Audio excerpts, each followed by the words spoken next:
तो जैसा कि आप सभी को पता है, मैं गई थी अपनी बहन की शादी में। So hi guys, welcome back to my बेकार के चैनल। तो आपको मैंने मेहंदी और हल्दी दिखा दिया है। तो ये शादी वाला दिन है, जिस दिन सबसे पहले अंकिता दी को कुछ खिलाया जाता है। और शाम तक अंकिता दी रेडी हो चुकी थी, उनके मेकअप आर्टिस्ट वगैरह आ गए थे और मैं भी रेडी हो गई थी। मैंने अपने आप को बाद में कैप्चर किया। उधर से फिर दूल्हे राजा आ रहे थे रथ से, और इधर से हम लड़की पार्टी वाले भी रेडी थे जाने के लिए। हम अंकिता दी को लेके जा रहे थे, मैं भी थी उसमें। और गाइस, मैं कैसी लग रही थी मुझे ज़रूर बताना। उसके बाद दूल्हा दुल्हन दोनों स्टेज पे जा रहे थे जयमाल के लिए, क्योंकि स्टेज पे जाने के बाद ही जयमाल होता है। तो मस्त इन दोनों का जयमाल हो चुका था। सॉरी, मैं जयमाल वाला वीडियो कैप्चर नहीं कर पाई। फिर अंकिता दी को जब वापस घर लाया गया जयमाल के बाद, तो इनका इमली गुटाई होता है। हमारे साइड ऐसा होता है, जो मामा लोग होते हैं वो लोग इमली गुटाई समथिंग ऐसा कोई रिचुअल होता है, वो होता है।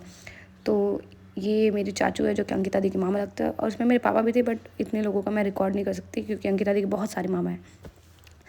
तो अंकिता दी का फाइनली इमली गुटाई हो रहा था। उसके बाद क्या होता है कि हमारे में गुरहथी होता है। गुरहथी इन द सेंस कि जो लड़का का भाई रहता है वो गहना वगैरह चढ़ाता है।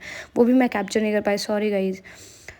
उसके बाद अंकिता दी का शादी स्टार्ट हो गया था। उसके में कन्यादान हो रहा था। अंकिता दी बहुत रो रही थी, और अंकिता दी रोते रोते तो बिल्कुल, मैं क्या ही बताऊँ, इनने सबको परेशान किया। इतना रो रही थी, माय गॉड।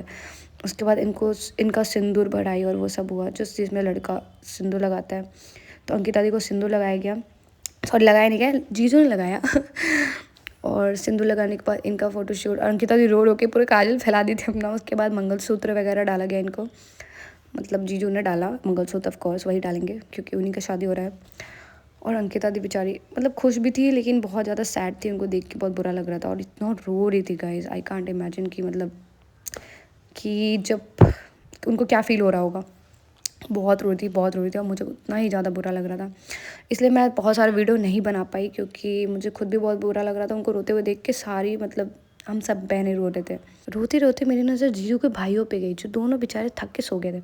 अगले दिन जब अंकिता दी का विदाई हो गया, उस टाइम मैं सोई रह गई, और फिर हमने भी वहाँ से टाटा बाय बाय कर दिया और हम वहाँ से निकल गए, क्योंकि मुझे वापस देहरादून आना था।